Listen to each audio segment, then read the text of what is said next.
મળી એ 150 એકર જમીન બાબા સાહેબે આપેલી જમીન છે।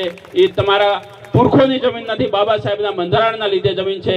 અને તમારો દીકરો જે નગરપાલિકામાં સીઓ છે એ ઓબીસીના કોટામાંથી 1 ગુણથી પાસ થયેલો છે। જો ઓબીસી ન હોત, જો બંધારણ ન હોત તો તમારો દીકરો સીઓ ન હોત, તમારી પાસે 150 એકર જમીન ન હોત। એ જો છે તો એ બાબા સાહેબનો પ્રતાપ છે, એ બંધારણનો પ્રતાપ છે।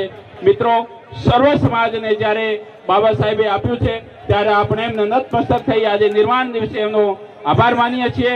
અને આપણે વચ્ચે જિગ્નેશભાઈ આવ્યા છે તો બુલંદ અવાજે આપણે આવકારીએ। જિગ્નેશભાઈ, तुम आगे बढ़ो।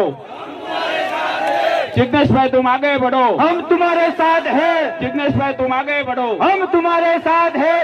जिग्नेश भाई तुम आगे बढ़ो, हम तुम्हारे साथ हैं। जिग्नेश भाई तुम आगे बढ़ो, हम तुम्हारे साथ हैं।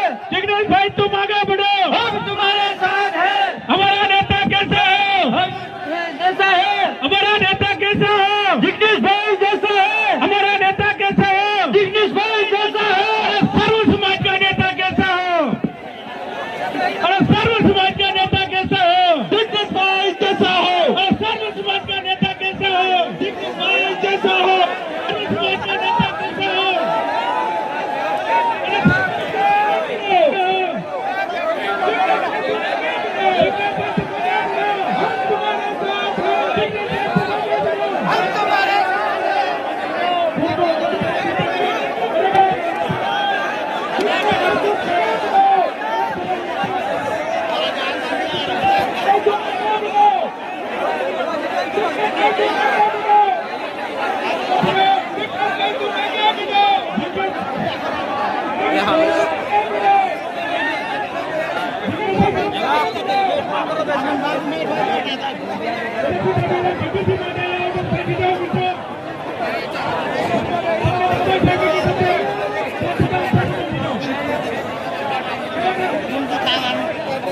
એટલો રસ્તો જે ચાલવાનો છે, મહેરબાની કરીને યુવાનોને વિનંતી કે ખુલ્લો રસ્તો રાખીએ।